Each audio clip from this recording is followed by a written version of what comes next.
이 주제를 선정했습니다.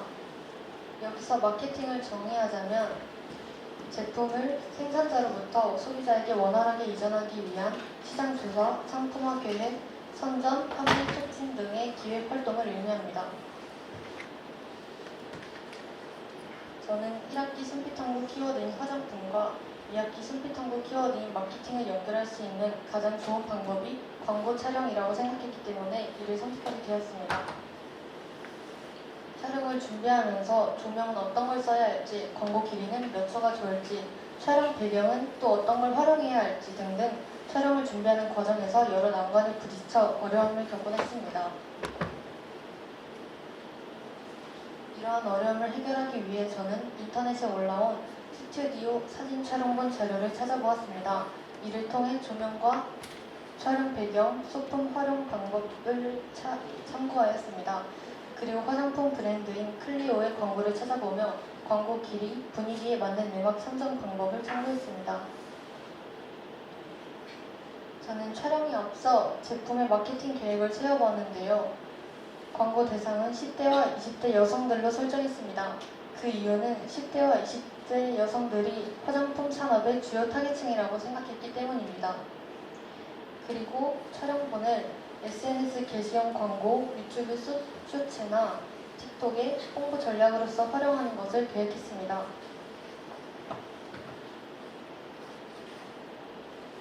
촬영 준비 과정에서 소품으로는 선택한 화장품 이름을 중심으로 대나무를 표현하기 위한 잎사귀를 준비했고 보이는 것과 같이 밝기, 채공도 조절이 가능한 스탠드 조명을 사용했습니다. 마지막으로 배경은 A4 용지의 6배 되는 새하얀 우드락과 15cm 거울을 활용했습니다. 다음으로는 제가 선택한 제품을 소개해보겠습니다. 제품의 이름은 화장품 브랜드 브링그린의 대나무 히알루 립 에센스입니다. 저는 추운 날씨로 인해 입술이 건조해지고 갈라지게 될 때마다 이 제품을 발라주며 약 이틀 정도 직접 사용해 보았습니다. 사용 기간이 적었음에도 불구하고 건조했던 입술이 점점 부드러워지는 것을 느꼈습니다. 그 이유는 이 제품 속 왕배 추출물로 인한 수분감과 히알루론산 이종으로 입술의 보습 효과를 높였기 때문이라고 생각합니다. 따라서 저는 현재 행사 상품이므로 가격도 저렴하고 효과도 뛰어나 친구들에게 추천해줘야겠다는 생각으로 이 제품을 선택하게 되었습니다. 촬영 과정에서 여러 각도와 조명 방향을 조절하여 10컷이 넘는 장면을 촬영하였습니다. 10분 정도 구성을 생각해두고 휴대폰으로 약 1시간 정도 촬영을 진행했습니다. 영상을 선정하여 알맞게 조절하여 자르고 음악과 효과음을 삽입하였습니다. 편집은 수정, 보완할 부분이 많았기에 이틀에 걸쳐서 2~3시간 정도 작업했습니다.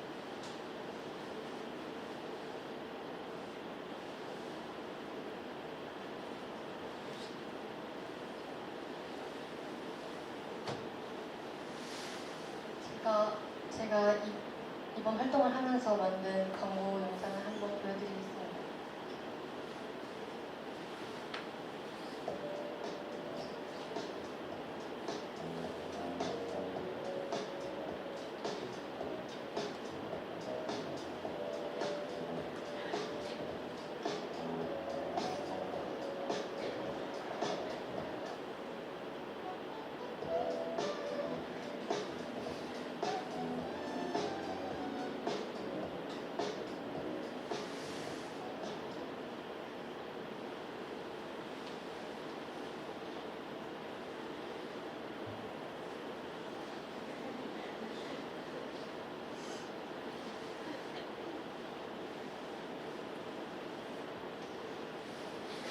다음으로는 이 활동을 통해 제가 느낀 점을 말씀드리도록 하겠습니다.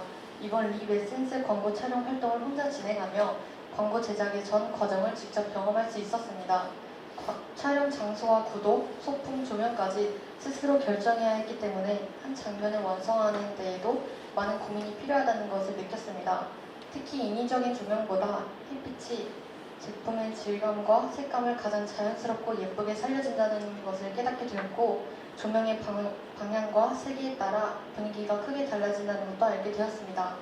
그러나 혼자 진행하다 보니 각도나 구도를 여러 번 확인하는 데 한계가 있었고 촬영 중 즉각적인 피드백을 받지 못해 시간이 다소 오래 걸린 점이 아쉬웠습니다. 또한 광고의 메시지를 더 명확하게 전달하기 위해 장면 구성과 스토리보드의 중요성도 느끼게 되었습니다. 이번 활동을 통해 광고는 단순히 예쁘게 찍는 것이 아니라 빛, 소품, 제품이 모두 조화를 이루어야 완성된다는 것을 배울 수 있었으며 다음에는 이런 점들을 보완해 더 완성도 높은 광고를 만들고 싶다는 목표를 갖게 되었습니다.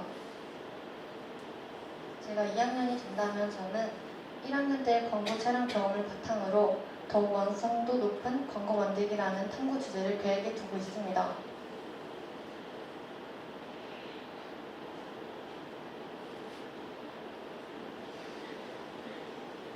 제가 이번 발표로 상품을 받는다면 다른 종류의 화장품을 구매하여 또 다른 광고 촬영을 기획하고 싶습니다. 이를 제 개인 인스타에 게시해 저의 진로 역량을 더욱 넓게 펼치려는 노력을 선보일 것입니다. 지금까지 제 순비탐구 활동 발표를 들어주셔서 감사합니다.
안녕하세요. 지속가능 발전 교육에 대해 발표할 1학년 4반 19번 최성은입니다.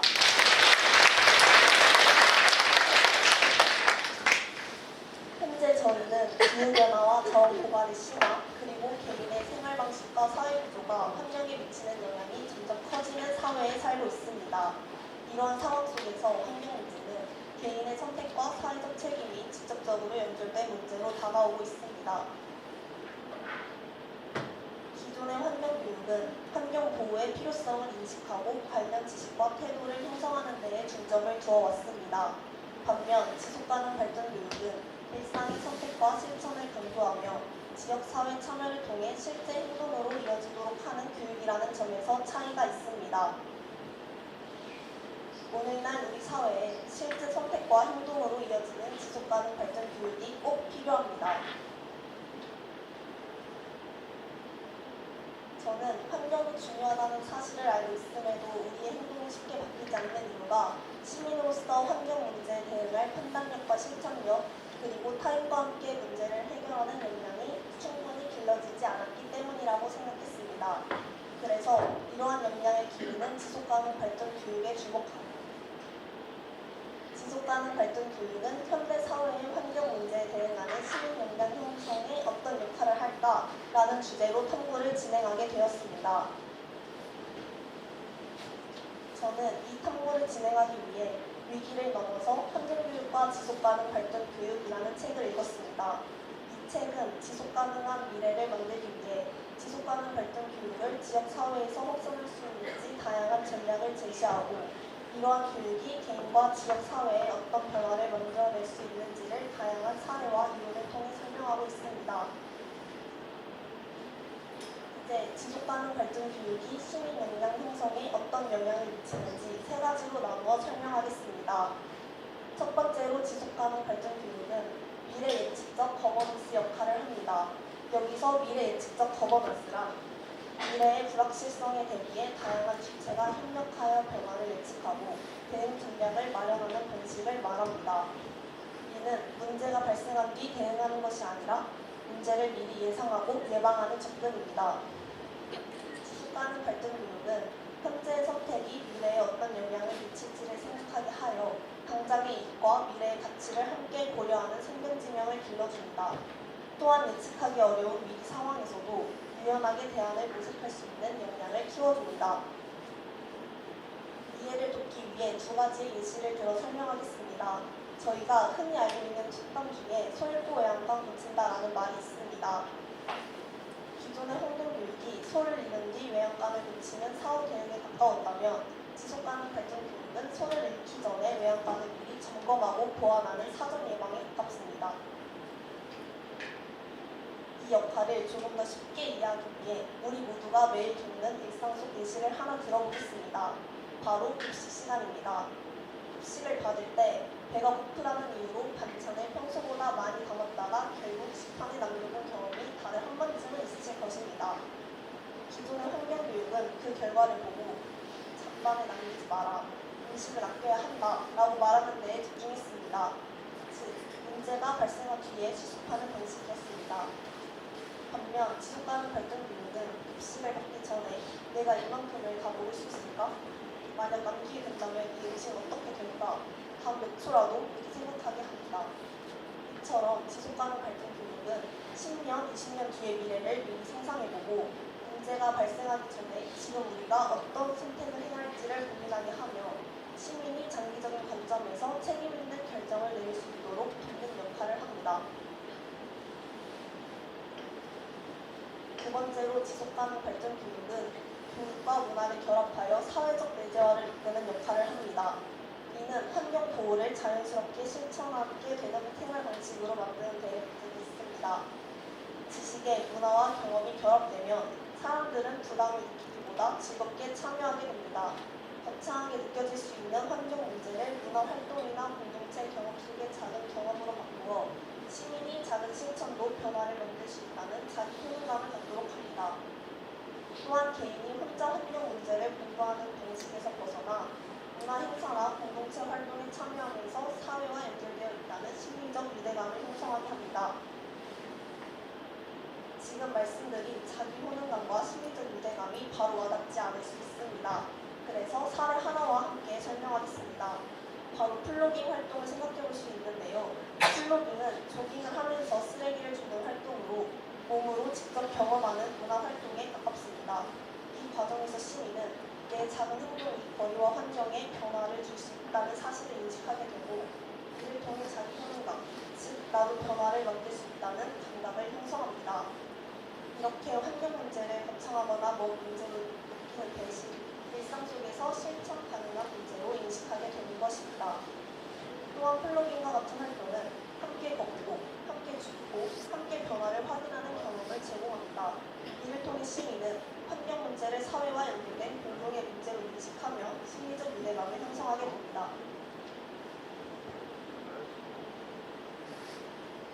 그렇다면 왜 교육의 문화를 결합해야 효과적일까요? 그 이유는 지식 전달만으로는 사람의 습관과 행동을 바꾸기 어렵기 때문입니다.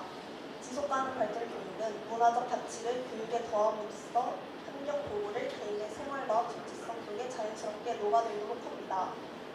이를 통해 시민은 누가 시키지 않아도 스스로 실천하고 타인과 연대하며 행동하는 능동적인 시민으로 성장하게 됩니다.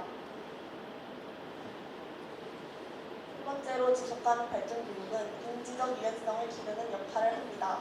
이는 자기중심적인 사고에서 벗어나 타인의 관점을 이해하고 합의점을 찾아가는 능력을 의미합니다. 지속가능 발전 교육에서는 예술적, 문화적 경험을 통해 상대방의 입장이 되어보며 다양한 가치를 입체적으로 바라보는 다중관점 사고를 형성하게 됩니다. 또한 대립보다는 조율과 합의를 통해 모두가 만족할 수 있는 결정을 도출하는 민주적 합의 능력도 함께 키워줍니다. 환경 문제는 어느 한쪽의 승리로 해결될 수 있는 문제가 아닙니다. 서로 다른 이해관계를 연결하고 대립을 조정할 수 있을 때에야 비로소 사회 전체의 변화로 이어질 수 있습니다. 이러한 점에서 지속가능 발전 교육은 다름을 연결해 실제적인 변화를 만들어내는 민주적 문제 해결 역량을 기르는 데 중요한 역할을 합니다. 정리하자면 지속가능 발전 교육은 미래를 고려한 판단, 자발적 실천, 그리고 민주적 합의를 통해 환경 문제에 대응할 수 있는 시민 역량을 형성하는 데 중요한 역할을 하는 교육입니다. 이번 탐구를 하면서 환경 문제 해결의 출발점이 시민 교육이 있음을 알게 되었으며 추후 탐구에서 공동체 중심의 협력을 통해 개인의 행동 변화가 실제 지역사회 실천으로 이어지는 과정을 알아보고 싶습니다. 그럼 이상으로 발표를 마치겠습니다.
설치가 돼 있네. 시작하겠습니다.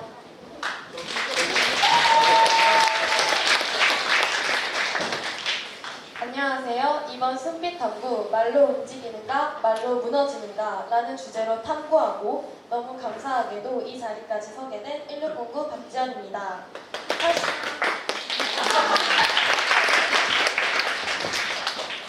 사실 저의 주제는 다른 친구들처럼 전문 지식을 전달해주는 발표는 아닐 수 있습니다. 하지만 저는 여러분들이 살아가는 중 꼭 한 번은 필요한 정보를 전달해드리려 합니다. 그럼 발표 집중해주세요.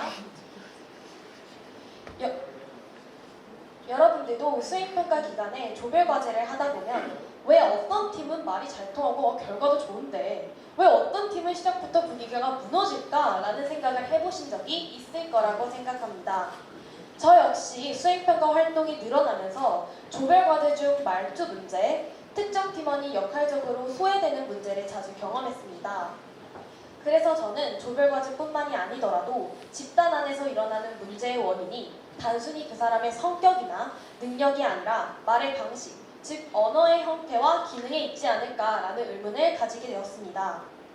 그렇기에 저는 이번 발표에서 조별과제를 더 나은 방향으로 이끌 수 있는 리더십 언어와 거기에 추가로 미래형 리더십까지 만드는 저만의 AI 사용 리더십 언어 탐구까지 발표하겠습니다. 목차는 이렇게 진행됩니다. 먼저 이 고민은 지난 1학기 숲빛 탐구로도 자연스럽게 연결됩니다. 1학기 때 진행했던 윤동주 시 함께 읽기 책 안에서 저는 그 당시 윤동주 시인이 직접 시에 녹여낸 시어의 미묘하지만 강력한 쓰임의 힘을 배웠습니다. 하지만 요즘은 AI가 인간의 언어와 의사소통까지 건드리고 있습니다. 그러기에 저는 인간의 의사소통에서 AI가 끼치는 영향력을 탐구하고 싶었으며 그 중에서도 앞서 말했던 조별과제 문제점과 연결되는 인간의 리더십을 드러낼 수 있는 의사소통으로 확장해 보았습니다. AI의 인간소통 개입은 영어 지문에서도 볼 수 있었는데요. 바로 이 두 지문은 저희 이번 2학기 기말고사 범위였던 지문입니다. 다들 표정이 좀 안 좋아지시는데 속이 안 좋아지시는 분들은 이 파트에서는 잠시 눈을 감아주세요.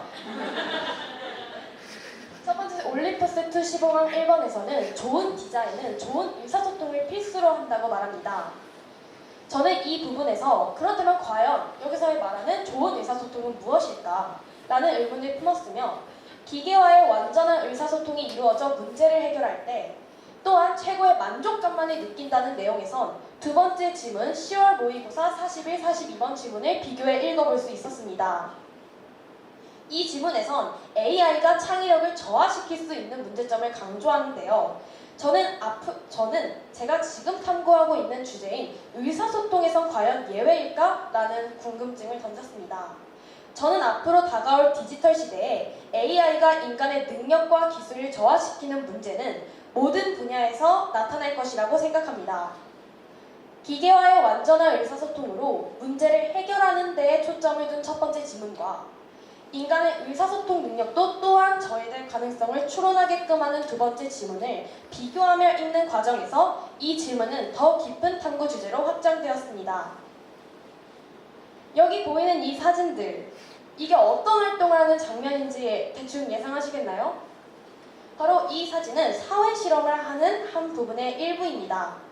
제가 이 사진을 왜 여러분들에게 보여드렸을까요?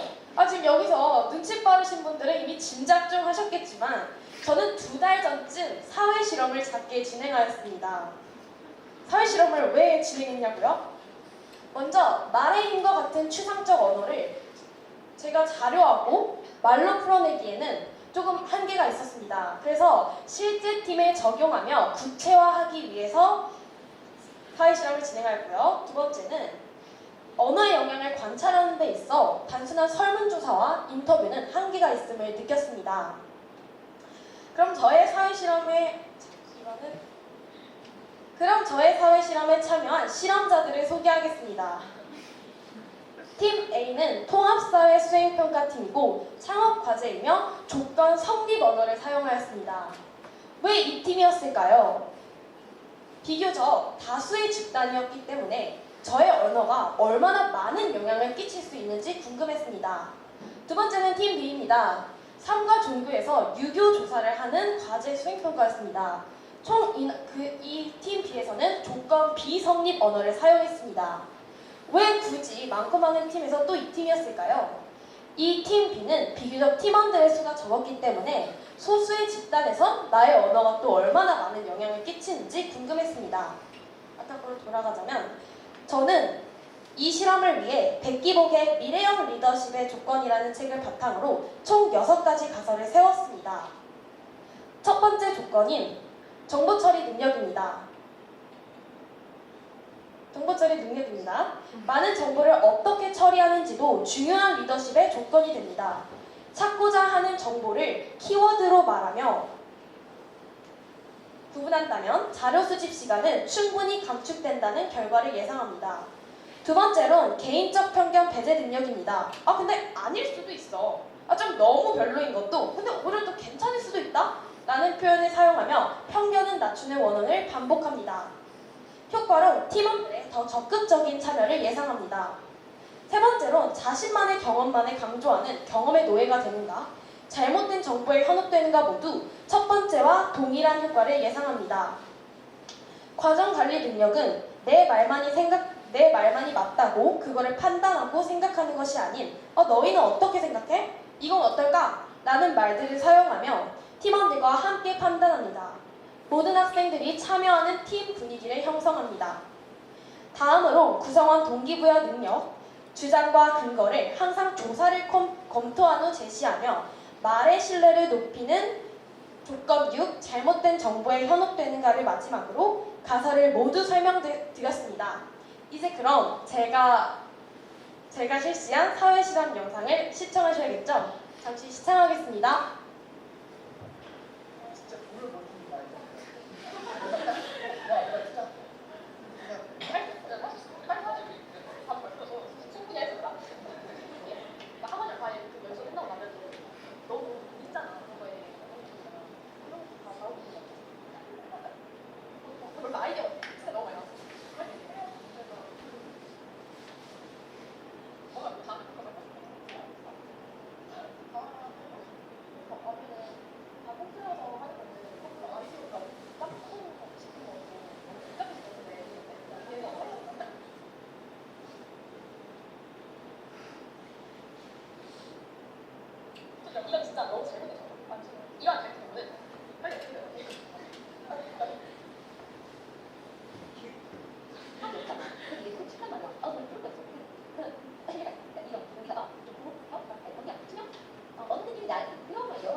여기 대박있어.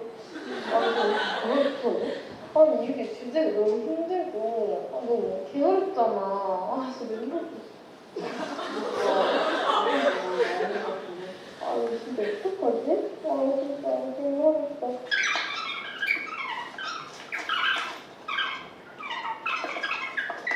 그거를 지윤이가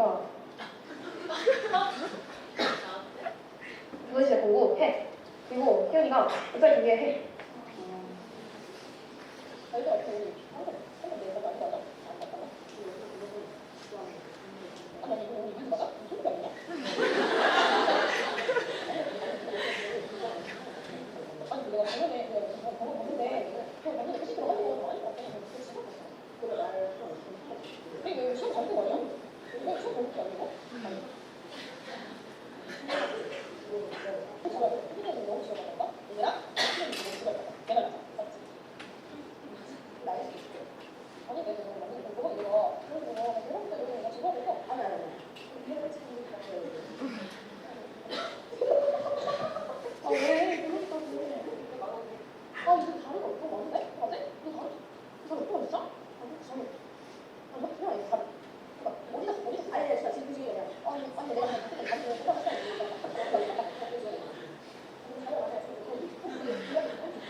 네, 다 잘 보신 것 같네요. 과정 중 많이 고민하며 계속 고치고 실시한 사회실험 영상이었는데 잘 보셨다니 다행입니다. 실험 결과는 분명했습니다. 팀 A의 자료 조사 시간은 20분, 팀 B는 약 36분이 걸렸습니다. 또한 팀 A에서는 제가 제시한 아이디어가 채택되어 발표까지 이어졌지만 팀 B에서는 아니야 지원아 그거 아니야 라는 반응이 반복되며 제 말에 영향력이 줄어드는 모습을 볼 수 있었습니다. 물론 이 실험에는 한계도 또한 있었습니다.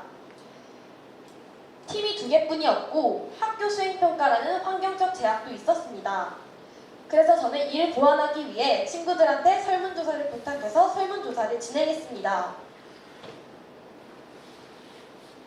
팀 A에서는 자료조사 시간은 평균이었다 2명, 빠르게 진행되었다 2명으로 정보 처리 능력 가설이 성립됨을 볼 수 있었고 발표 준비할 시간이 넉넉 또는 있었나 해서 넉넉했다 2명, 있었다 2명으로 응답해 주셨습니다.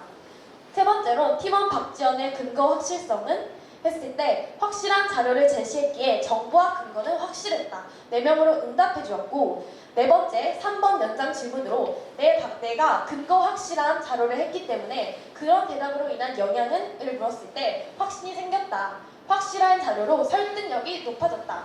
든든했다. 라는 식으로 가설이 성립함을 보여줍니다. 하지만 반면 팀 B의 설문조사 결과는 조금 다릅니다. 자료 조사 시간은 느렸다 2명으로 응답해 주었고 발표 준비할 시간이 넉넉 또는 있었나? 해서 없었다 2명. 팀원 박지연의 근거 확실성은 불확실한 정보와 근거가 있었다 2명. 그 다음에 3번 연장 질문으로 대답으로 인한 영향은 정확한 정보를 바탕으로 유교에 대해 알려야 하는데 3번 답으로 인해 시간이 제출했고 어찌어찌 되긴 했다 로 됐습니다. 그리고 추가로 팀 A에선 팀 분위기를 팀원들이 모두 열심히 수행평가에 임했으며 서로 다독여주는 분위기였다고 응답한 반면 팀 B는 수행평가에서 하는 분위기였다. 솔직히 최악이었다로 응답했습니다. 또한 지난 1년간 의사소통으로 갈등을 겪은 적이 있냐는 질문에 6명 중 3명이 있다고 응답했는데요. 그래서 니네들이 원하는 의사소통은 뭔데? 학생들이 바라는 의사소통의 모습은 경청, 의견 조율, 조화로운 모둠이었고 이는 제가 세운 가설과 거의 일치하였습니다. 하지만 가설이 완벽한 것은 아니었습니다. 조건 3에선 경험을 근거로 둔다면 말의 힘을 잃는다고 예상했지만 실험 영상 중에는 경험을 근거로 했지만 이런 식으로 해보면 어때? 내 경험에선 그랬는데 하면서 아이디어에 도움이 된 경우도 있었고 아 근데 사실 근거는 없는데 내 개인적인 의견이야 하는 등의 말로 설득력이 떨어진 경우도 있었습니다. 이를 통해 저는 경험 자체가 문제가 아니라 이 경험을 어떻게 사용하는지가 중요하다는 것을 알았습니다. 두 번째는 AI가 포함되지 않는 것입니다. 발표 초반에 말씀드렸던 것처럼 저는 이 부분을 보완해 다시 재구성한 가설을 세우고자 했고 그 과정 전 다양한 관점을 제시해주는 두 학자의 자료 또한 참고했습니다. 먼저 첫 번째는 언어학자 신지영의 주장으로 AI는 비언어적 요소와 감정 맥락의 한계를 가지기 때문에 AI 시대일수록 인간 간 소통을 보존해야 한다는 언어 보존적 관점을 들죠. 하지만 또 다른 시각으론 런던 대학교 연구진은 AI가 인간의 언어 형태와 사회적 규범을 학습하며 자율적으로 함께 협상하고 조율하는 존재가 될 수 있다고 말했습니다. 이로 인해 AI와 인간이 각자 의사소통으로 서로 충돌하며 외부의 개입 없이 완전히 함께 의사소통해야 하는 기술을 발전해야 한다고 말했으며 이는 앞에서의 시선과는 조금 다른 기술 발전 지향적 관점이라고 볼 수 있습니다. 이 두 자료를 비교하는 과정에서 아무도 모르는 미래에서 완벽한 답을 찾으려는 저를 방송했으며 상호 보완적인 가설을 세우고자 했습니다. 그래서 제가 최종적으로 내린 가설은 이것입니다. 저는 경영학 AI는 필수로 보충 도구이되 과정 속 시행착오와 반복의 굴레는 필수로 한다. 아 근데 이거 맞아? 아니면 너의 생각은 어때? 아 조금 반복해봐. 이런 식의 말들로 보충 AI를 정보 확장 등 보충 도구를 필수로 사용하되 시행착오와 반복의 굴레는 필수로 하는 거죠. 그럼 자료 수집 시간이 주는 것은 물론 팀원들 개개인의 사고 능력은 향상되겠죠? 그 다음엔 리더의 질문 중심 언어 능력으로 이건 어때? 넌 어때? 하면서 질문 중심을 하면 AI의 판단에 그저 쫓기는 것이 아닌 주체적인 아이디어를 내도록 합니다. 다음은 잘못된 정보에 현혹되는가 동기부여 능력을 유지되는 것은 저번 가설에도 유지되었지만 이 두 능력은 디지털 시대에서도 또한 필수로 요구되는 가설이기 때문에 이것을 가설로 세웠습니다. 저는 경영학과를 희망하는 학생이기에 다음 탐구에선 경영학적 요소를 넣은 경영, 마케팅 언어를 탐구할 것이며 AI의 절충안을 찾아 직접 활용해보고 싶습니다. 저는 가설을 검증하고 사회 실험을 해보며 개인의 언어가 팀 전체의 분위기를 바꿀 수 있다는 것을 깊이 깨달았고 객관적 언어의 중요성을 느꼈으며 그 가설을 스스로 재구성하며 상호 보완적 관점의 중요성을 또한 깨달았습니다. 말로 움직이는가, 말로 무너지는가. 그 선택은 결국 여러분들이 어떤 언어를 선택하느냐에 따라 달려 있습니다. 이번 저의 발표로 여러분들의 언어의 힘을 깨닫고 보다 더 효과적인 의사소통을 할 수 있다면 이보다 더 좋은 크리스마스 선물은 있을까요? 있긴 할 겁니다. 하지만 이 발표로 인해 여러분들의 커뮤니케이션 능력이 향상됨을 보장합니다. 긴 발표 경청해주셔서 감사합니다.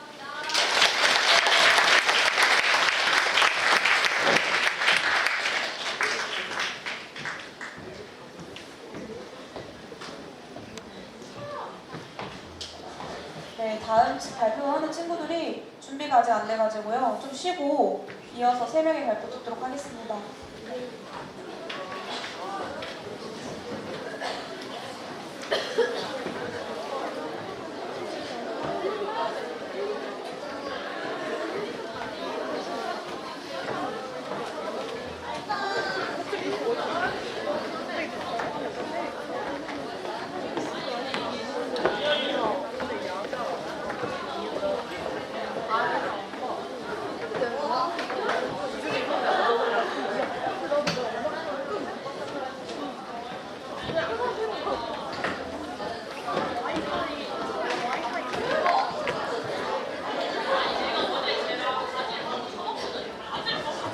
여러분 50분에 다시 시작하도록 하겠습니다.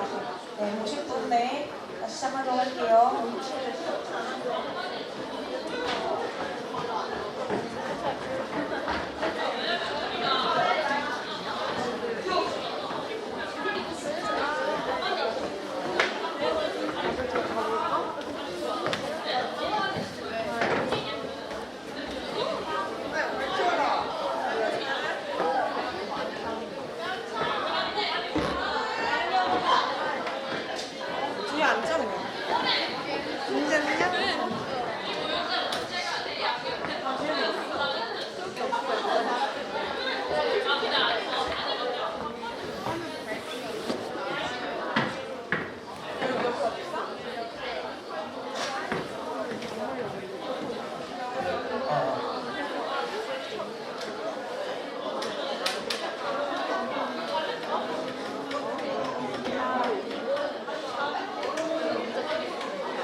넛지 효과는 부드러운 개입을 통해 사람의 행동이 변화하는 것을 뜻합니다.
자, 앉으시고 돌아가시고 앞에 보시고 앉아라. 일어나시고 시작하시고.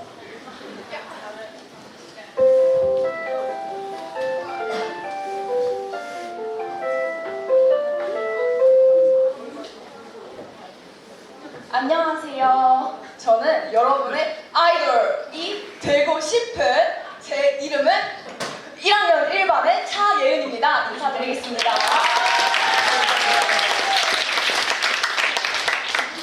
여기 대문짝만하게 쓰여 있다시피 제가 오늘 다룰 것은 밈에 대한 것인데요. 밈이라든가 뭐 짤이나 이모티콘이라고들 우리가 많이 하는 것에 대한 이야기죠. 자, 여러분, 우리는 사실 걔 밤티다. 아자 이런 말. 뭐 되게 다양한 짤을 사용하곤 합니다. 자, 뿐만 아니라 카카오톡 같은 데에서도 자, 뭔가 물어볼 때도 이모티콘을 사용하고, 뭔가 죄송할 때도 이모티콘을 사용하고, 화날 때에도, 고마울 때에도 뭐 정말 다양하게 인사할 때까지도 저희는 이모티콘을 자주 사용합니다. 대체 왜 이렇게나 많이 이모티콘과 짤과 밈 같은 것을 사용하는 것일까요? 네, 그래서 저는 오늘 밈과 짤의 정서 표현 방식과 갈등 해결 양상에 대해서 알아보도록 할 겁니다. 우선 제가 1학기 때 읽었던 마셜 맥루언의 미디어의 이해라는 책에 나오는 개념에 대해서 간단히 이해를 시켜드릴 거고, 그 다음에는 그걸 바탕으로 밈은 그럼 어떤 성격을 가지고 있구나 라는 것을 알아볼 것입니다. 그 다음에는 설문조사를 바탕으로 저희가 얼마나 밈을 사용하는지 그런 실태를 파악해보고 정리하며 마무리하겠습니다. 자, 먼저 제가 1학기 때 읽었던 마셜 맥루언의 미디어의 이해라는 책에 대해서 간단히 설명해 드리도록 하겠습니다. 거기에는 쿨 미디어와 핫 미디어라는 개념이 나와요. 말 그대로 차가운 거랑 뜨거운 거 이런 식인데, 뭐 이것을 나누는 기준은 우선 정보의 밀도가 어느 정도인지, 그리고 그 미디어를 받는 사용자들이 어느 정도로 참여하는지 이 두 가지를 기준으로 나눕니다. 뭐 쿨 미디어는 정보의 밀도가 낮고 참여도가 높고, 뭐 핫 미디어는 뭐 밀도가 높고 대신에 참여도가 낮고 이런 얘기를 하는데, 이렇게만 보면 전혀 이해가 안 되죠. 그래서 예시를 가져왔습니다. 저희가 사진을 본다고 생각을 하고 또 어떤 만화책을 하나 본다고 생각을 해볼게요. 자, 지금부터 머릿속에 그립니다. 다 같이 그립니다. 저희가 사진을 보고 있습니다. 네, 제가 예시로 사진도 가져왔어요. 이런 사진을 하나 본다고 생각해 봅시다. 자, 5초 동안 감상 시간 있겠습니다. 5, 4, 3, 2, 1. 네, 다들 감상하셨죠? 딱 봤을 때 별 생각이 안 드는 게 정상입니다. 뭔가 생각이 뭐 딱히 들만한 생각이 없죠. 딱 보면은 사람이 3명이 있고 뭔가 찍고 있고 뭐 놀고 있고 뭐 날씨가 굉장히 뭐 화창하고 이런 생각이 다 듭니다. 그냥 보기만 하면 모든 걸 알 수가 있어서 저희는 별다른 생각이 안 들게 돼요. 반면에 만화를 본다라고 생각을 해봅시다. 저희가 뭐 이런 만화를 봐. 그러면은 얘는 왜 이런 표정을 짓고 있고, 이런 칸과 칸 사이의 공백에는 어떤 의도가 있는 것이며, 뭐 이렇게 뭐 눈 감는 걸 굳이 3개씩이나 보여주는 이유가 뭘까, 뭐 말풍선에 들어있는 그 사람의 생각, 쟤는 왜 저렇게 생각하지? 이런 거라든가 굉장히 계속 생각을 하면서 만화는 읽게 되죠. 사진 같은 거에 비해서. 그래서 사실 직관적으로 봤을 때는 만화가 뜨거운 미디어일 것 같지만 이제 사진이 뜨거운 미디어입니다. 왜냐면 이제 정보의 밀도가 굉장히 높아서 사용자가 생각할 게 적다라는 것이에요. 반면에 만화책은 정보의 밀도가 낮아요. 되게 하나의 이야기를 많은 컷에 걸쳐서 얘기를 해주기 때문에 사용자가 계속 생각할 게 많아서 얘는 차가운 미디어입니다. 네, 그렇다면 저희가 사용하는 이런 밈 같은 거는 차가운 거에 속할지 뜨거운 거에 속할지 지금부터 3초 동안 둘 중에 하나로 찍어봅니다. 3초 동안 생각해봅시다. 3, 2, 1. 네, 하나 고르셨죠? 50% 확률입니다. 자, 저희가 이런 짤을 하나 봤다고 생각해 봅시다. 저희가 이거에 대한 배경 지식이 아무도 없고 처음 보는 상태에서 이걸 딱 봐요. 어떤 생각이 들 것 같습니까? 뭐라는지 모르겠어. 뭐야 이게? 진짜 뭔가 알 수가 전혀 없죠. 그러니까 여기 안에 들어있는 정보의 밀도가 낮다라는 거예요. 그래서 저희는 계속 생각을 해야 돼. 저 이상하게 생긴 생명체는 대체 무슨 동물이며 뭘 하고 있는 것이며 이런 걸 끊임없이 생각을 해야 되죠. 그래서 얘는 뜨거운 걸까요? 차가운 걸까요? 쿨, 핫, 쿨, 핫? 쿨 미디어입니다. 왜냐면 정보의 밀도가 낮으니까. 정보의 밀도가 낮으니까 차가운 미디어 라고 보시면 되겠고, 그렇다면 밈이 속하는 쿨 미디어의 특징은 무엇일까? 라고 한번 알아보겠습니다. 자, 역시나 우리 이거 모르는 상태라고 가정을 하고 이걸 딱 봤다라고 합시다. 하나는 이렇게 사진으로 되어 있고 하나는 이렇게 글로 되어 있어요. 저희가 각각을 봤을 때 어떤 생각이 들 것 같은지 한번 봅시다. 딱 이것만 봤을 때는 뭔가 알 수가 없어. 누군지도 얼굴도 안 보여. 얼굴도 안 보이고 손밖에 안 보여. 왜 저러고 계신지도 잘 모르겠고 왜 이런 게 많이 돌아다니는지도 잘 모르겠어. 하지만 반면에 이런 글로 된 것은 딱 읽으면은 내용이 그냥 이해가 가요. 아, 저 사람이 누구고 아, 이렇게 하고 있는 거구나 라고 딱 이해가 됩니다. 그래서 오히려 이렇게 글로 된 뜨거운 미디어, 핫 미디어 같은 경우에는 저희가 좀 더 깊은 곳으로 생각이 나아갈 수 있어요. 아, 이런 상황이구나. 그렇다면 이 옆에 있던 사람 같은 경우에는 어떤 반응을 보였을까라든가 좀 더 깊은 질문으로 나아갈 수 있는 반면에 이런 차가운 미디어 같은 경우에는 딱 봤을 때 깊은 생각으로 나아갈 수가 없어요. 뭔지 아무도 모르겠으니까 정보가 이거 내가 뭐지? 저 사람이 뭐지? 이런 간단한 질문부터 더 이상 나아갈 수가 없어. 그래서 쿨 미디어는 참여도는 높아요. 하지만 그게 참여도의 수준이 깊다라는 얘기는 아닙니다. 오히려 이런 짤 같은 쿨 미디어는 즉각적인, 딱 보였을 때 느껴지는 그런 즉각적 반응에만 치중하게 하는 성격이 있습니다.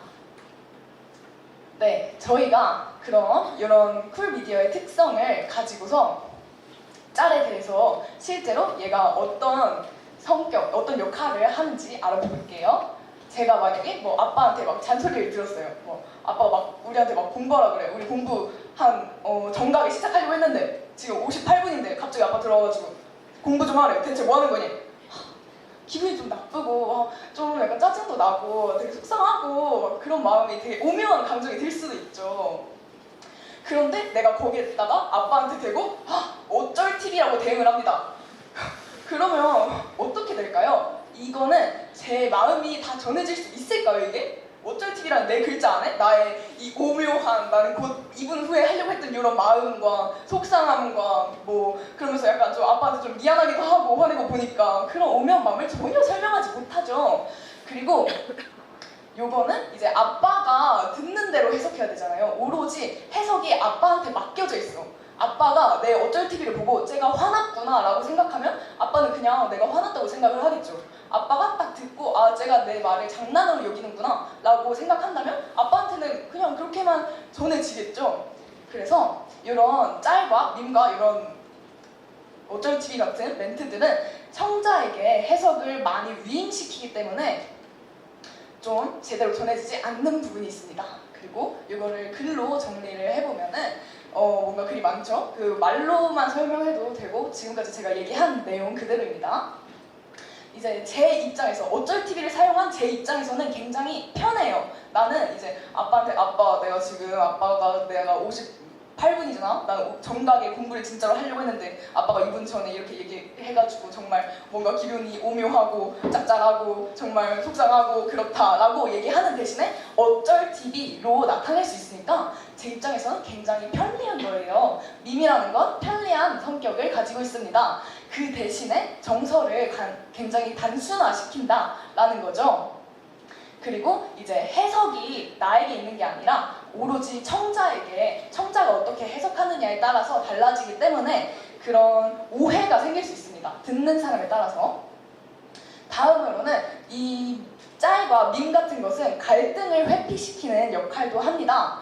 왜냐면 뭐 딱 직관적으로 생각했을 때에도 뭐 어쩔 TV라든가 뭐 그런 다양한 짤 같은 거, 뭐 개웃겨서 도티나움 이런 거는 굉장히 농담스러운 성격이 기본적으로 깔려 있죠. 그래서 뭐 제가 만약에 뭐 동생하고 얘기를 합니다. 동생한테 야, 너 오늘 머리 되게 떡졌다? 아자! 이렇게 얘기를 했어요. 왜지? 동생이 듣고 상처를 받았어. 내 머리가 떡졌다고 해가지고 언니 어떻게 나한테 그런 말을 할 수가 있어? 나 지금 너무 상처받아서 울 것 같아. 이렇게 얘기를 합니다. 이렇게 얘기를 했는데 이제 제가 이렇게 말해버려. 야, 그냥 아자 짤이잖아. 밈이잖아. 왜 그렇게 진지해? 라고 해버리면은 할 말이 없어. 할 말이 없어서 이런 책임을 거부시킬 수 있습니다. 그리고 뭔가 동생이 진짜 진지하게 언니 나 진짜 화났다고 언니한테 지금 사과받고 싶다고 이렇게 하는데 제가 막 계속 막 장난 얘기만 하고 어쩔 TV 저쩔 TV 막 이래요.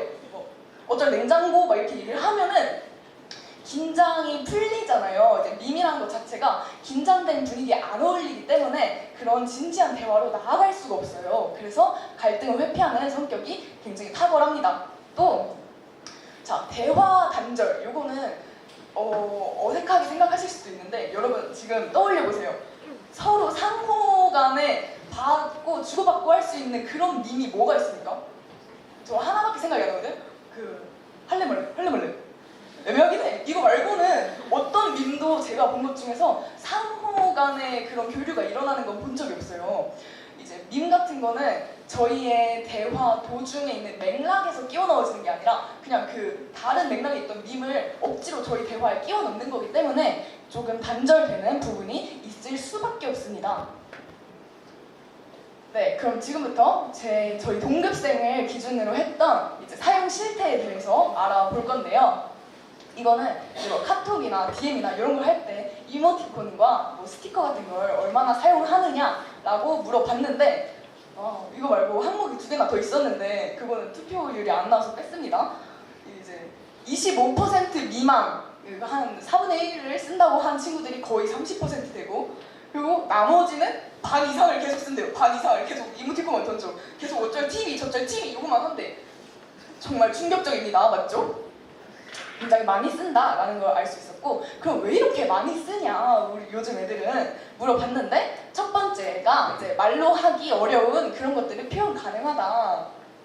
뭐 이거는 삼순이랑 조금 비슷한 것 같은데 이제 말로 하기 오묘한 그렇게 내가 구구절절 얘기해야 되는 것들 구구절절 얘기해야 하는 것들을 그냥 밈 하나랑 뭐 그런 사진 하나로 대변할 수 있으니까 사용한다 뭐 이런 듯 같네요. 그리고 뭐 3순위도 똑같은 얘기 듣고 2순위 뭐 재미가 있어요. 예, 재미있겠죠. 자, 그 다음에는 이제 여러분들이 어떻게 생각을 하는지를 물어봤는데 여러분도 한 번씩 대답 한번 해보세요. 마음속으로. 자, 이모티콘 같은 것들이 대화할 때 글로 표현하는 것보다 더 어려운 그런 미묘한 뉘앙스를 잘 표현한다고 생각하십니까? 생각 많이들 하시는 것 같아요. 이건 꽤 높게 나왔고요. 자, 복잡한 부정적 감정 뭐 비슷한 거죠. 아까 아빠한테 잔소리 들은 것과 비슷한. 그런데 이제 밈과 짤이나 뭐 이모티콘 같은 거를 쓰는 거를 선호하시는 편입니까? 이거 좀 애매해. 도리도리 하는 친구들이 많네. 네, 이것도 한 반절 정도? 약간 아까보단 좀 낮게 나왔던 것 같고요. 자, 그렇다면 우리가 앞에서 제가 얘기했던 거는 이제 밈 같은 거는 저희의 감정을 되게 단순화시킨다 라고 얘기를 했었죠. 그렇게 생각하셨습니까? 지금까지? 그렇게 생각했어? 대박이다. 근데 저희 친구들은 이제 답변한 친구들 중에서 그거는 잘 못 느끼겠다 라고 한 친구들이 조금 많았어요. 자, 그리고 요거는 약간 좀 잘 봐야 돼. 내가 무슨 얘기를 할까? 잘 생각해봐.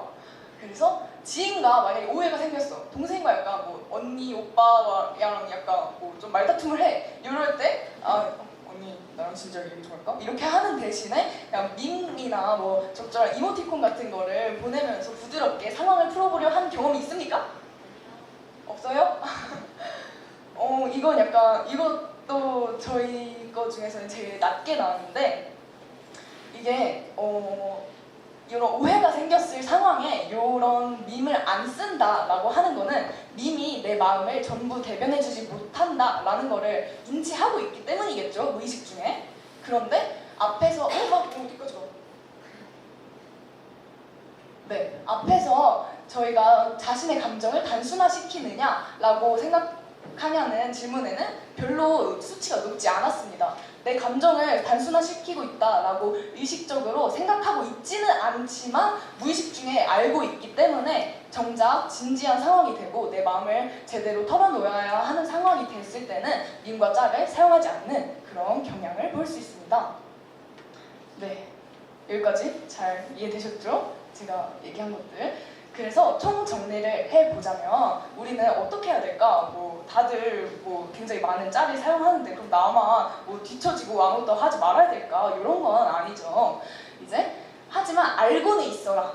뭐 이 정도? 뭐 이렇게 디지털에서 우리가 대화하는 그리고 사고하는 방식들은 굉장히 우리의 감정을 제대로 털어놓고 정제해서 보낸다라는 것보다는 이미 있는 것에 끼워 맞춰버리고 그냥 내 감정을 대충 뭐 좋고 싫은 뭐 이 정도 수준으로만 처리해버리기 바쁜 효율성을 따집니다. 감정에 마저 말이죠.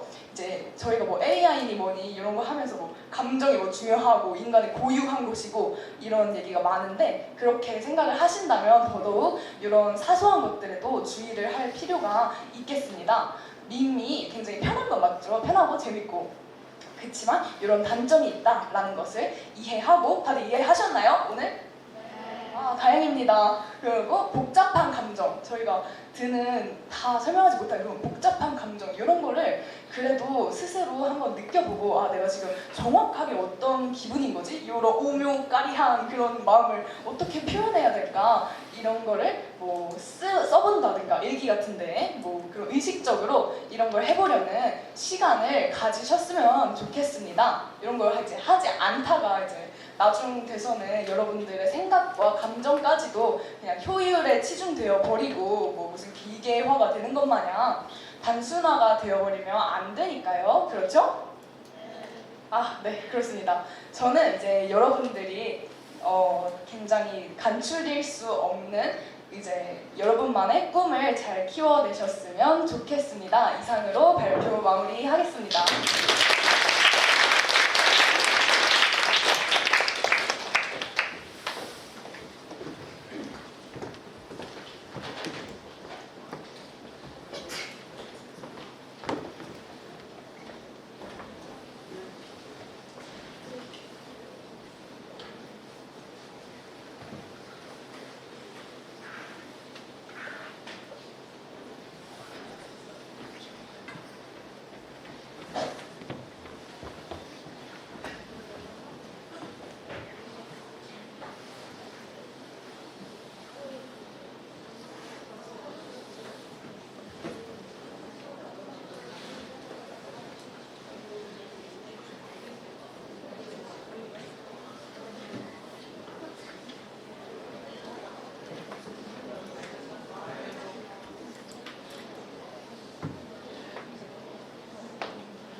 안녕하세요. 2반에서 신피탐구 발표를 맡게 된 1, 2로 이하린입니다.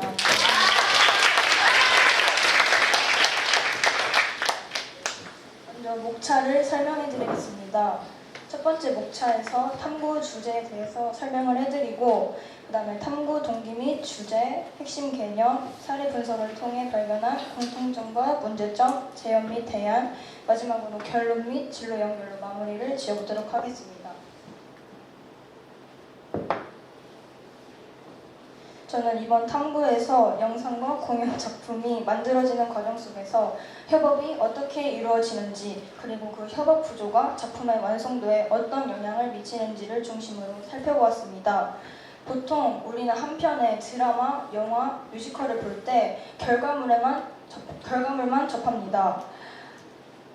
누가 주연을 맡았는지, 연출이 어땠는지, 흥의 성적은 어땠는지 이런 것들에만 주목을 하지 그 장면 하나를 만들기 위해서 현장에서 어떠한 소통이 이루어졌는지는 쉽게 생각하지 못합니다.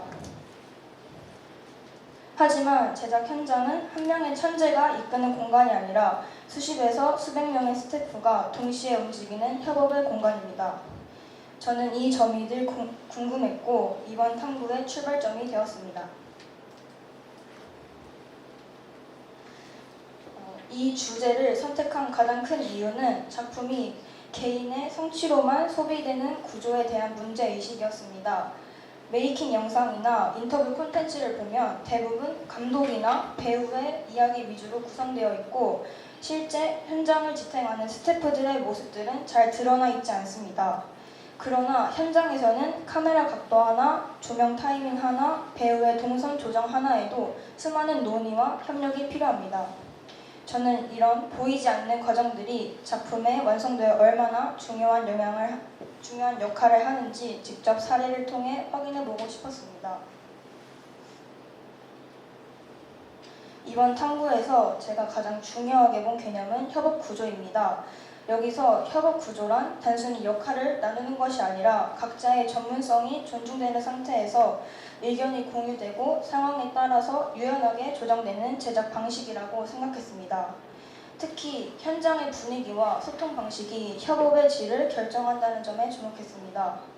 그래서 저는 드라마, 뮤지컬, 영화 이렇게 세 가지로 나누어서 메이킹 필름과 제작 과정 영상들을 분석해 보았습니다. 각자 제가 인상 깊게 보았던 작품들인데요. 첫 번째 사례는 드라마 썸 마이 웨이입니다. 이 작품의 첫 촬영을 기반으로 한 메이킹 영상을 보면 첫 촬영이라는 긴장된 상황 속에서도 현장이 비교적 밝고 유쾌하게 유지되고 있다는 점이 인상이 깊었습니다. 스태프들이 배우에게 먼저 말을 걸고 촬영 중간에도 자연스럽게 의견을 나누는 모습들이 자주 포착되었는데요. 이런 분위기는 단순히 분위기가 좋다라는 차원을 넘어서 배우의 연기와 직결됩니다. 배우가 긴장하거나 위축되면 연기가 굳어지기 마련인데 편안한 현장에서는 즉흥적인 감정 표현이나 자연스러운 애드리브가 나오기 쉽다는 것이죠. 즉, 스태프들의 소통 방식과 태도가 작품의 현실성과 몰입도를 높이는 데에 직접적인 영향을 준다는 것을 이 사례를 통해 확인할 수 있었습니다. 두 번째 사례는 뮤지컬 캐츠입니다. 뮤지컬은 영상 매체와 달리 실시간 공연이라는 특성을 가지고 있습니다. 따라서 협업의 밀도가 훨씬 높았는데요. 공연 중에는 다시 찍을 수 없고 작은 실수 하나도 관객에게 그대로 전달됩니다. 캐츠의 제작 과정을 살펴보면 무대 감독을 중심으로 조명, 음향, 분장, 무대팀이 초 단위로 큐를 맞추면서 움직입니다. 이때 중요한 것은 위계적인 지시가 아니라 서로에 대한 신뢰입니다. 각 파트의 자신의 역할을 정확히 이해하고 있기 때문에 최소한의 신호만으로도 공연이 진행될 수 있는 것입니다. 특히 배우들이 무대 장치 사이로 오가면서 격렬한 안무를 소화하는 장면에서는 스태프들의 협업이 안정과도 직결된다는 것을 알게 되었습니다. 이 사례는 협업이 단순히 작품을 만들기 위한 요소를 넘어서 현장을 지키는 책임이라는 점도 보여줍니다. 세 번째 사례는 부산행입니다. 부산행은 기차라는 제한된 공간에서 대규모 액션과 특수효과를 동시에 구현해야 했기 때문에 제작 난도가 상당히 높았습니다. 이 과정에서 촬영팀, 미술팀, 특수효과팀, 액션팀, 안전팀은 각자의 역할을 분리하면서도 끊임없이 정보를 공유했습니다. 예를 들어서 액션 동선이 조금만 바뀌어도 카메라 위치, 조명 각도, 안전장치가 모두 함께 수정되어야 합니다. 이처럼 한 파트의 결정이 다른 파트 전체에 영향을 미치기 때문에 협업은 선택이 아니라 필수였습니다. 이 사례를 통해 저는 협업이 작품의 스케일과 완성도를 가능하게 만드는 기반이라는 점을 느꼈습니다. 세 사례를 종합해보면 장르와 형식은 모두 다 다르지만 공통적으로 드러나는 특징이 있습니다. 모든 현장에는 흐름을 조율하는 중심 역할이 존재하고 각 스태프는 자신의 전문성을 바탕으로 책임을 공유합니다. 특히 의견이 자유롭게 오갈 수 있는 수평적인 분위기는 문제 해결 속도를 높이고 현장의 긴장감을 건강하게 유지하는 역할을 합니다. 반면에 이러한 협업 구조가 대중들에게는 잘 나타나지 않는다는 점은 분명한 한계로 남아 있습니다. 협업이 보이지 않기 때문에 작품은 개인의 성과로 축소되고 현장의 노동과 소통은 쉽게 잊혀집니다. 이러한 문제를 바탕으로 저는 연출가의 역할에 대해 다시 한번 생각해보게 되었습니다. 연출가는 단순히 지시하는 사람이 아니라 각 파트의 의견을 연결하고 현장의 분위기를 조율하는 존재라고 생각합니다. 유쾌하지만 가볍지 않고 자유롭지만 무너지지 않는 협업 문화를 만드는 것이 연출가의 중요한 역량이라고 생각하게 되었습니다. 특히 현장에서 발생하는 수많은 변수와 갈등 상황 속에서 연출가의 태도와 소통 방식은 스태프들의 작업 태도와 책임감에 직접적인 영향을 미칩니다. 각 분야의 전문성을 존중하며 의견을 경청하는 연출가는 스태프들이 단순한 보조 인력이 아닌 작품의 공동 창작자로 인식되게 만들고 이는 결과적으로 더 적극적인 참여와 높은 완성도로 이어집니다. 반대로 일방적으로 지시하는 지시 중심의 현장은 소통을 단절시키고 협업을 형식적인 분업 수준에 머물게 한다는 점에서 한계를 지닙니다. 이러한 관점은 관련 분야의 진로를 꿈꾸는 학생들에게도 중요한 시사점을 제공합니다. 많은 학생들은 영상이나 공연 분야를 떠올릴 때 감독이나 배우처럼 눈에 보이는 직무에 대해서만 보통 생각을 하곤 하는데요. 실제 현장은 수많은 스태프들의 전문성과 협업 위에서 운영됩니다. 따라서 이 분야를 진로로 선택하려는 학생들은 개인의 재능뿐만이 아니라 타인의 역할을 이해하고 함께 완성도를 높여가는 협업 역량이 필수적이라는 것을 인식할 필요가 있습니다. 더 나아가서 제작 현장의 협업 구조와 스태프들의 역할이 보다 적극적으로 조명되면 관련 분야를 꿈꾸는 학생들은 진로 선택의 폭을 넓히고 보다 현실적인 직업 이해를 할 수 있을 것입니다. 이는 단순히 한 작품의 성공을 넘어 건강한 제작 문화와 지속 가능한 창작 환경을 형성하는 데에도 긍정적인 영향을 미친다고 생각합니다. 이러한 이유로 저는 앞으로 연출가로서 현장을 이끌 때 결과만을 중시하기보다는 과정 속에서의 소통과 신뢰를 우선하는 태도를 실천하고 싶습니다. 작품의 완성도를 높이는 가장 확실한 방법은 결국 사람과 사람 사이의 협업을 단단히 만드는 것이라는 점을 이번 탐구를 통해 분명히 깨달았기 때문이죠. 1학기 때 저는 마셜 맥루언의 미디어의 이해를 읽고 뜨거운 미디어와 차가운 미디어 그리고 미디어가 사회에 끼치는 영향이라는 개념을 중심으로 발표를 했습니다. 그때 이 이론은 주로 시청자 입장에서 미디어를 해석하는 관점이었는데요. 하지만 이번 순필 탐구를 진행하면서 이 이론을 제작자의 시선으로 확장하게 되었습니다. 영화와 드라마 같은 영상 매체는 높은 완성도를 요구하는 뜨거운 미디어에 해당하며 그만큼 조명, 음향, 촬영 등 각 분야 스태프들의 협업이 작품의 완성도에 직접적인 영향을 미칩니다. 이 점에서 저는 마셜 맥루언이 말한 미디어의 메시지가 단순히 화면에 보이는 결과만이 아니라 그 결과를 가능하게 만든 제작 과정과 협업 구조까지 포함한다고 느꼈습니다. 이러한 문제의식을 바탕으로 이번 탐구에서 저는 작품의 완성도는 개인의 역량보다 현장의 협업 구조와 분위기에 크게 좌우된다는 점을 깨달았습니다. 드라마, 뮤지컬, 영화 사례를 분석하면서 장르와 형식이 다 달라도 소통이 원활한 현장이 더 높은 완성도로 이어진다는 공통점을 확인할 수 있었습니다. 이 과정에서 연출가의 역할에 대한 인식도 변화했습니다. 연출가는 단순히 지시하는 사람이 아니라 각 파트의 의견을 연결하고 현장의 흐름을 조율하는 존재이며 특히 수평적인 협업 문화를 만들어가는 것이 중요한 역량이라고 생각하게 되었습니다. 따라서 대학에 진학한 이후에는 연출과 영상 제작 이론뿐만 아니라 실제 제작 수업과 팀 프로젝트를 통해 협업 구조를 직접 경험하고 싶습니다. 현장에서 필요한 소통 방식과 역할 조율 능력을 체계적으로 배우고 이를 바탕으로 스태프 모두가 존중받는 제작 환경을 만들어갈 수 있는 연출가로 성장하고자 합니다. 이번 승빛 탐구를 통해 저는 무대 뒤에서 묵묵히 빛을 만드는 협업의 가치를 다시 한번 바라보게 되었습니다. 보이지 않던 과정에 시선을 돌리는 시도가 작품과 사람을 더 깊이 이해하는 출발점이 되었길 바라며 저는 이만 물러가 보도록 하겠습니다. 감사합니다.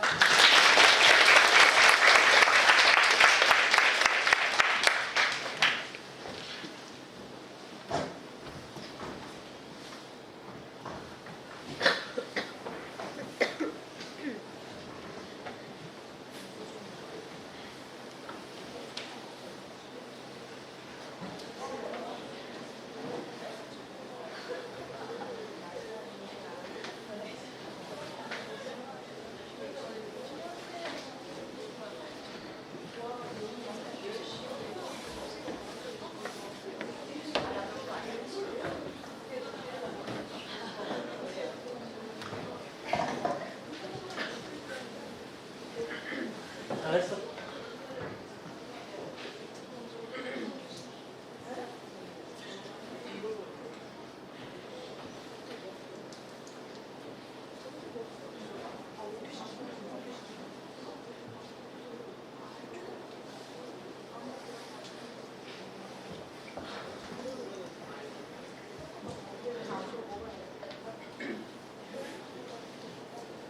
안녕하세요. 1309 송혜원입니다. 잠시만요. 시작하기에 앞서 마지막 순서라 많은 분들이 지루하실 것이라고 예상이 되어 큰 함성과 박수 부탁드리겠습니다.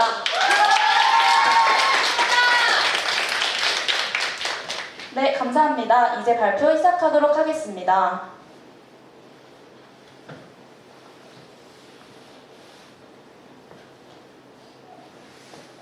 우선 서론에서는 1학기 동안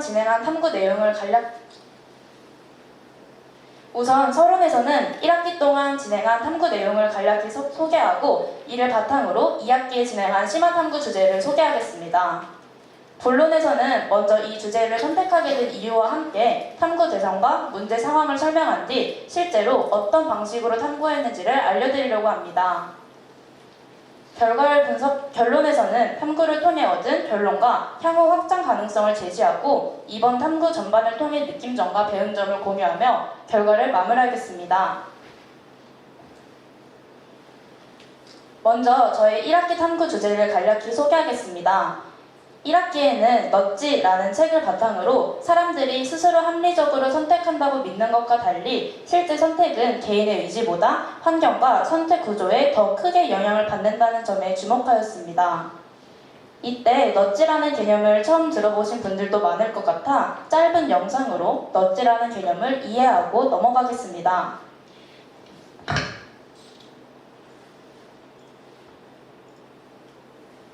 넛지 효과는 부드러운 개입을 통해 사람의 행동이 변화하는 것을 뜻합니다. 리처드 탈러와 캐스 선스타인이 2008년 출판한 책 바로 넛지에서 나온 이론이죠. 넛지는 어디까지나 강제성이 없습니다. 사람들을 선택의 순간에 그들이 놓인 환경과 맥락을 활용하여 설계자가 원하는 방향으로 유도하는 것이죠. 가령 계단 사용을 유도하기 위해 소리나는 피아노 계단을 만든다던가 악성 재고인 상품을 일부러 시선이 많이 머무르는 매대에 둔다던가 소변기 주변으로 소변이 튀지 않도록 하기 위해 파리를 소변기에 붙여놓는 등 자연스럽게 행동을 요구하는 것이죠. 익숙하지만 마케팅에서는 베스트 아이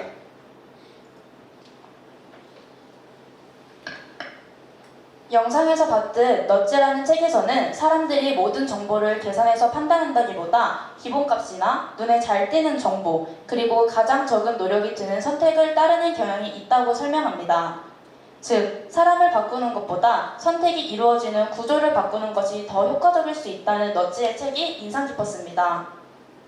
또한 책에서 나오는 사례로는 퇴직연금 자동 가입, 앱 자동 가입 등 아주 작은 선택 설계의 차이가 개인의 행동뿐 아니라 사회 전체의 행동 패턴까지 바꿀 수 있다는 점이 매우 인상 깊었습니다.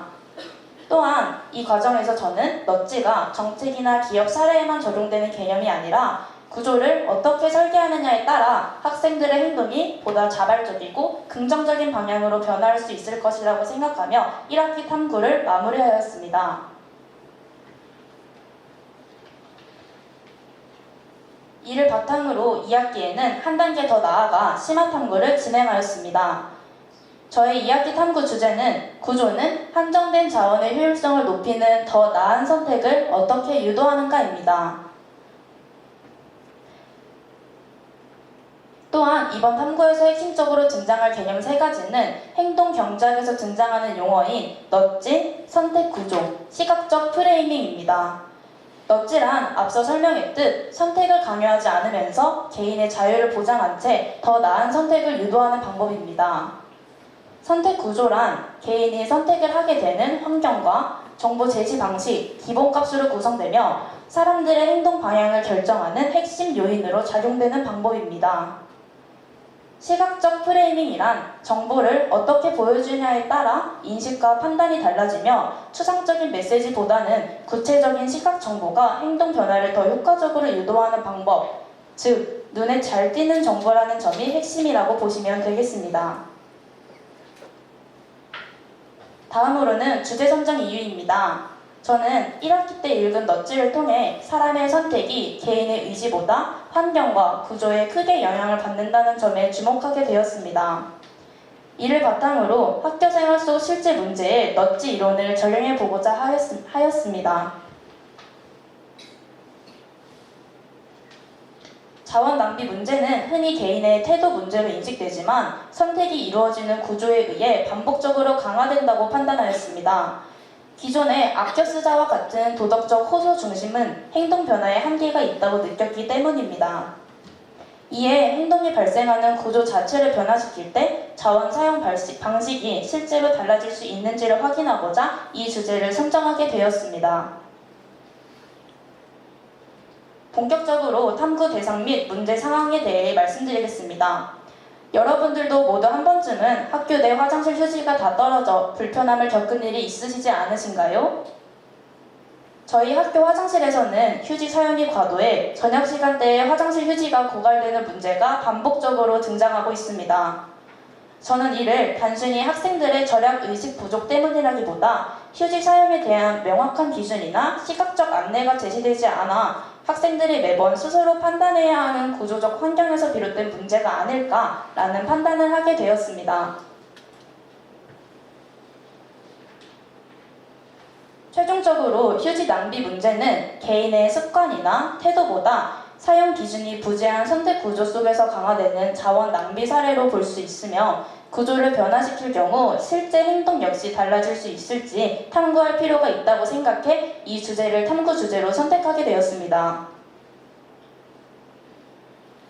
본격적인 제도 실행 전 학생들의 인식 조사를 위해 설문조사를 진행해보니 현재 화장실 휴지 사용 문제의 심각성은 어느 정도라고 생각하시나요? 라는 질문에 어느 정도 문제이다가 가장 많았고 그 다음으로가 가장 많은 게 매우 심각하다였습니다. 또한 휴지역 벽면에 적정 사용량을 보여주는 선이 표시된다면 사용량에 영향을 미칠 것 같나요? 라는 질문에는 영향이 있을 것이라는 답변이 무려 62.5%, 매우 큰 영향이 있을 것이라는 답변이 25%로 나타나 다수의 학생들도 제도 시행 이전부터 시각적 기준 제시가 자신의 사용 행동에 영향을 미칠 것이람을 인식하고 있었습니다. 이는 이후 적정성 표시 제도를 실제로 적용해 행동 변화를 관찰해 볼 필요성을 뒷받침하는 근거가 되었습니다. 다음으로는 탐구활동 내용입니다. 이 사진들은 모두 저번 주에 화장실에 부착했던 것들인데요. 아마 대부분 화장실을 이용하실 때 한 번쯤은 보신 적이 있을 겁니다. 우선 화장실 휴지 사용 시 이 정도가 적당하다라는 시각적 기준이 없다는 점에 주목하여 휴지 벽면에 밝은 색의 적정 사용 기준 선을 표시하였습니다. 이는 꼼꼼하게 범위를 나누어 휴지 양을 직접 체크해보고 사용하기에 가장 적당한 양을 찾아내는 방식으로 정하였습니다. 직접 볼일을 볼 때도 적당한 양인지 측정을 위해 지속적으로 휴지를 사용해보고 판단한 결과 50cm쯤이 가장 적당한 선이라고 판단해 이 선을 기준으로 삼았습니다.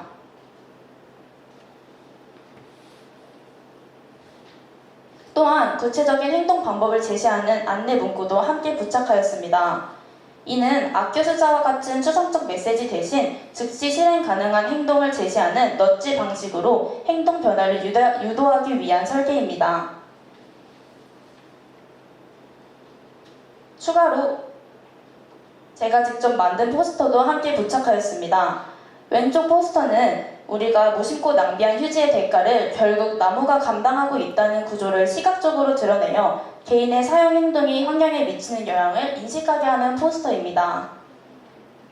오른쪽 포스터는 휴지 사용이 곧 나무 덜목으로 이어진다는 점에 주목하여 자원 낭비의 환경적 영향을 직관적으로 인식하도록 유도한 감정 기반 넛지 포스터입니다.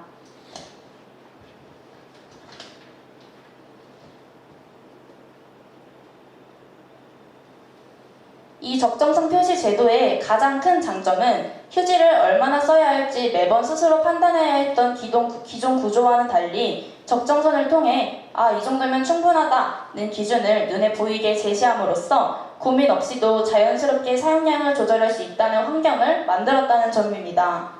또한 이 제도는 무지성 강요나 기분 나쁜 통제가 아닌 선택 구조의 변화만으로 행동 변화를 유도했다는 점에서 매우 큰 의미가 있습니다. 환경 포스터를 통해 감정적으로 문제를 인식하게 하고 적정성과 안내 문구를 통해 즉시 실천 가능한 행동 기준을 제시함으로써 인식과 행동을 연결하는 구조를 설계했다는 점이 이번 탐구의 핵심이라고 생각합니다. 이제 탐구 결과를 분석해 보겠습니다. 제도 실행 후 사용 경험 및 인식 변화 조사를 위한 설문 결과는 전반적으로 매우 긍정적이었습니다. 특히 화장실 휴지 사용을 이전보다 더 의식하게 되었다는 답변이 총 89.4%나 차지하였습니다.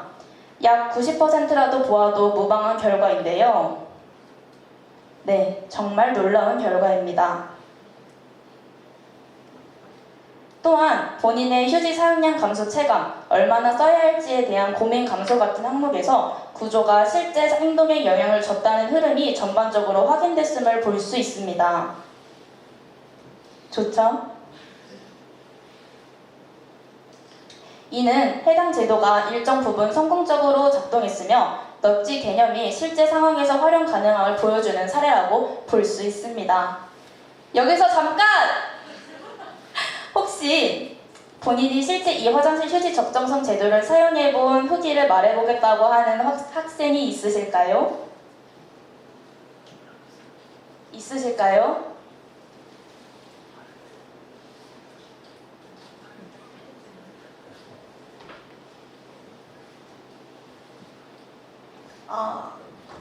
안녕하세요. 1310 신주영입니다.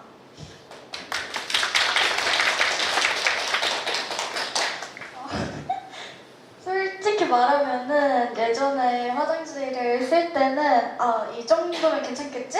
약간 이런 식으로 좀 그냥 감으로 사용했던 것 같은데 얼마가 적당한지 기준이 없다 보니까 그냥 엄청 막 쓰게 된 것 같아요. 근데 적정선이 생기고 나서는 굳이 고민하지 않아도 약간 이 정도면 되겠구나 하고 자연스럽게 그 선에 맞춰서 사용하게 되니까 누가 아껴 쓰라고 말하지 않았는데도 그 선이 있으니까 스스로 조절하게 된 것 같아요. 그리고 밝은 그 적정선이 포스터랑 같이 있으니까 눈에 확 들어와서 그냥 지나치기 어렵고 휴지를 쓰는 순간 한 번 더 생각하게 됐던 것 같아요.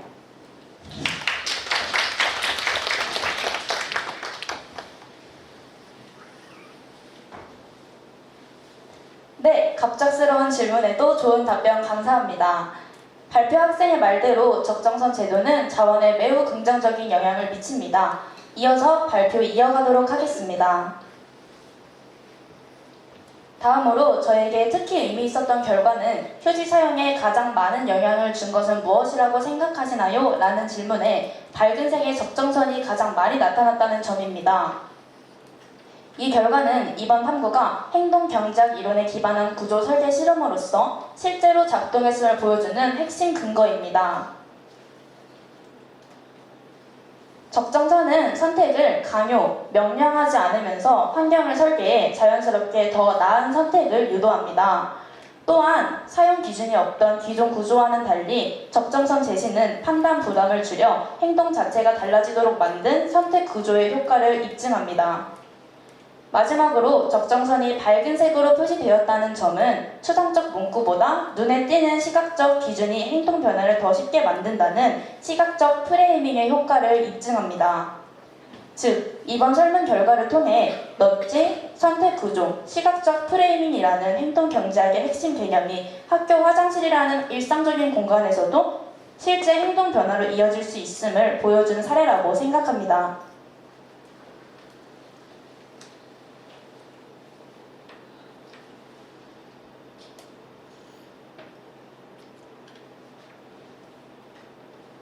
결론을 짧게 정리하자면 기존 방식인 단순 도덕적 호소는 행동 순간에 기준이 없어서 한계가 있었는데 저는 적정선이라는 시각적 기준을 제공해 그 한계를 보완하였습니다. 또 직접 만든 포스터와 자료를 함께 수집해 구조 변화가 행동 변화로 이어지는 과정을 더 설득력 있게 제시하였습니다. 특히 사용량을 숫자나 규칙이 아니라 눈에 보이는 기준으로 제시했다는 점이 이 제도의 차별점이며